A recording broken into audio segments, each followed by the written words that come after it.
चलिए बढ़ते हैं आगे। अब महिलाएं अपनी कोख किराए पर नहीं दे सकेंगी। सरकार ने व्यावसायिक सरोगेसी पर पाबंदी वाला विधेयक पारित कर दिया है।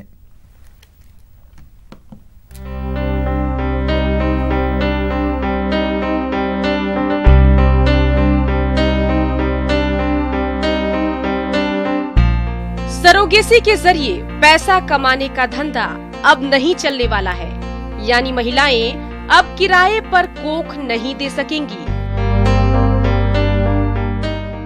इसके साथ ही बांझपन से जूझ रहे दंपति को जरूरत पड़ने पर ही सरोगेसी की इजाजत दी जाएगी। सरोगेसी दी अपील ऐसा इसलिए क्योंकि लोकसभा में सरोगेसी विधेयक 2016 को ध्वनि मत से पारित कर दिया गया है। माननीय सदस्यगण, सरोगेसी बिल के मुताबिक अब महिला अपनी जिंदगी में केवल एक बार ही सरोगेसी कर पाएंगी। सरोगेसी करने वाली महिला की उम्र 25 से 30 साल के बीच होनी चाहिए। साथ ही सरोगेसी कराने वाले दंपति की करीबी रिश्तेदार होनी चाहिए और उसे कम से कम एक बच्चा होना चाहिए। सरोगेसी की मदद ले रहे दंपति महिला को सिर्फ मेडिकल खर्च और इंश्योरेंस का ही पैसा दे सकते हैं। अब हर कोई सरोगेसी की मदद नहीं ले सकता है। इसके लिए भी कानून बनाए गए हैं। नियम के तहत ऐसे दंपति जिसमें एक या दोनों माँ पिता बनने में सक्षम नहीं हैं या जिनके बच्चे मानसिक तौर पर या गंभीर बीमारी से पीड़ित हैं, वो सरोगेसी की मदद ले सकते हैं। बिल में सिंगल पुरुष व औरतें, अविवाहित जोड़ों और होमोसेक्सुअल को सरोगेसी की इजाजत नहीं दी गई है।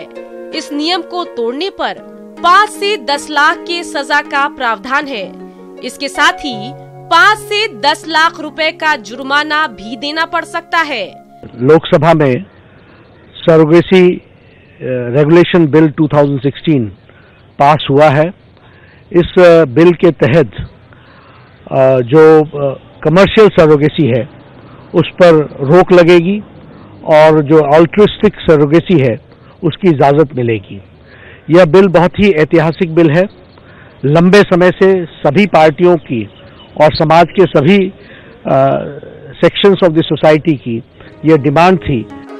इस बिल का तृणमूल कांग्रेस ने समर्थन किया है, लेकिन कुछ मसौदों को लेकर उसका विरोध भी है और इस पर सुधार की मांग की गई है। सरोगेसी बिल पारित होने के बाद इसका असर फिल्म स्टार्स पर भी पड़ेगा, क्योंकि हाल के दिनों में सरोगेसी के चलते माता पिता बनने का चलन फिल्म इंडस्ट्री में बढ़ा है। आमिर खान, शाहरुख खान, तुषार कपूर और करण जौहर को सरोगेसी के जरिए ही बच्चे पैदा हुए हैं। Bureau report, news 18 network.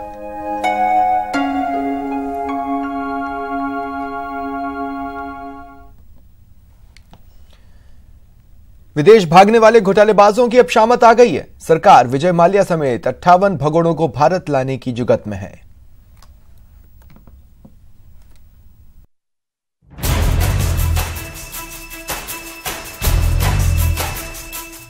देश की संपत्ति को चूना लगाकर विदेश भागने वाले घोटालेबाजों की ऐशो आराम भरी जिंदगी अब ज्यादा दिन नहीं रहने वाली है।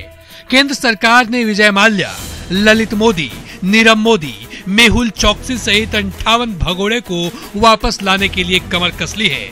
लोकसभा में विदेश मंत्रालय ने इन भगोड़ों पर जवाब देते हुए कहा कि इन्हें भारत लाने की कोशिश की जा रही है।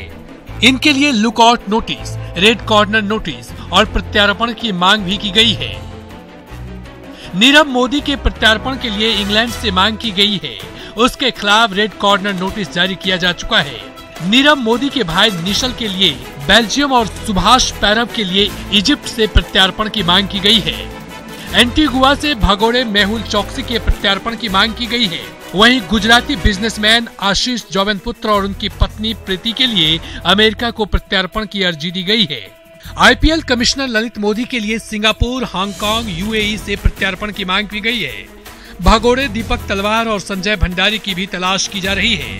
कुछ अन्य भगोड़ों के लिए हांगकांग, यूएई और मलेशिया में प्रत्यार्पण याचिकाएं भेजी गई हैं। इसके अलावा स्टारलिंक बायोटेक के जरिए 5,000 करोड़ का बैंक फ्रॉड करने वाले संदेशरा भाइयों के लिए सरकार ने रेड कॉर्नर नोटिस जारी किया है। संसद में सरकार ने ये भी बात बताई कि इन 58 भगोड़ों के अलावा सीबीआई, ईडी, डीआरआई जैसे जांच एजेंसियों ने 16 अन्य प्रत्यार्पण की मांगे UAE, UK, Belgium, Egypt, America, Antigua जैसे देशों में कर रखी है ताकि इन घोटालेबाजों पर शिकंजा कसा जा सके, उन्हें प्रत्यार्पित कर सलाखों के पीछे पहुंचाया जा सके। Bureau report, news 18 network.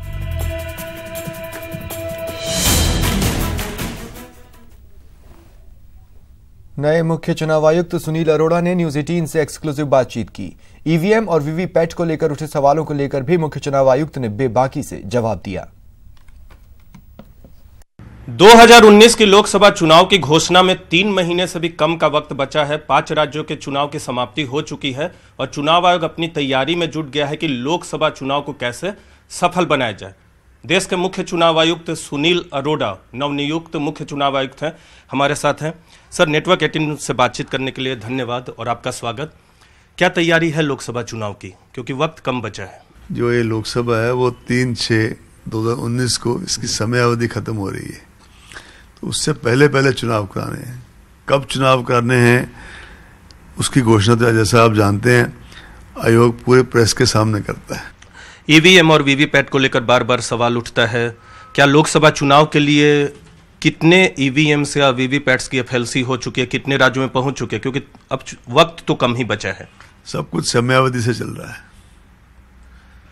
EVM पे बार बार सवाल उठता है 3 राज्यों के नतीजों के बाद, जिसमें कांग्रेस पार्टी की सरकार बनी जिन राज्यों में, उसके बाद कांग्रेस अध्यक्ष राहुल गांधी ने प्रेस कॉन्फ्रेंस किया और यह सवाल फिर भी किया कि ईवीएम पर सवाल बना हुआ है, मतलब ईवीएम पे अभी भी विश्वास नहीं है। लेकिन ईवीएम वीवीपैट का एट द सेम टाइम मैं बड़ा विनम्रता से निवेदन कर भी रहा हूँ, करना भी चाहता हूँ और करूँगा भी कि हम ईवीएम वीवीपैट को फुटबॉल ना बनाएं। 2014 से आप ले लें, अलग अलग टाइम पे अलग अलग रिजल्ट्स आए, तो क्या ऐसा है कि जब एक्स रिजल्ट आए तो ईवीएम वीवीपैट सही है और वाई रिजल्ट आए तो उसमें कोई खामियां हैं? ऐसा तो नहीं हो सकता ना। तो ईवीएम्स के ऊपर बार बार क्या कहा जाता है उसको तो मैं नहीं रोक सकता, मैं रोकने का अधिकार भी नहीं है। लेकिन जैसे मैंने कहा, हमारी तो एक सबसे विनम्र यही सब स्टेक होल्डर से निवेदन है कि अगर कोई और ऐसी चीज़ें जो हमें करनी चाहिए उनके संज्ञान में हो तो हम उसको भी लूप होल को प्लग करने के लिए तैयार हैं। न्यूज 18 इंडिया से बातचीत करने के लिए धन्यवाद सर। तो ये थे मुख्य चुनाव आयुक्त सुनील अरोड़ा। लोकसभा चुनाव की तैयारियां चल रही हैं, जब तैयारी पूरी होगी तो मीडिया के सामने चुनाव की घोषणा अगले साल होगी, लेकिन अगले 3 महीने से पहले ही चुनाव की घोषणा होने की उम्मीद है, क्योंकि पिछले बार यानी 2014 में 4 मार्च को लोकसभा चुनाव की घोषणा हुई थी और मल्टी फेज में ही चुनाव होगा। कैमरा पर्सन नसीब सिंह के साथ नीरज कुमार, न्यूज 18 इंडिया, दिल्ली।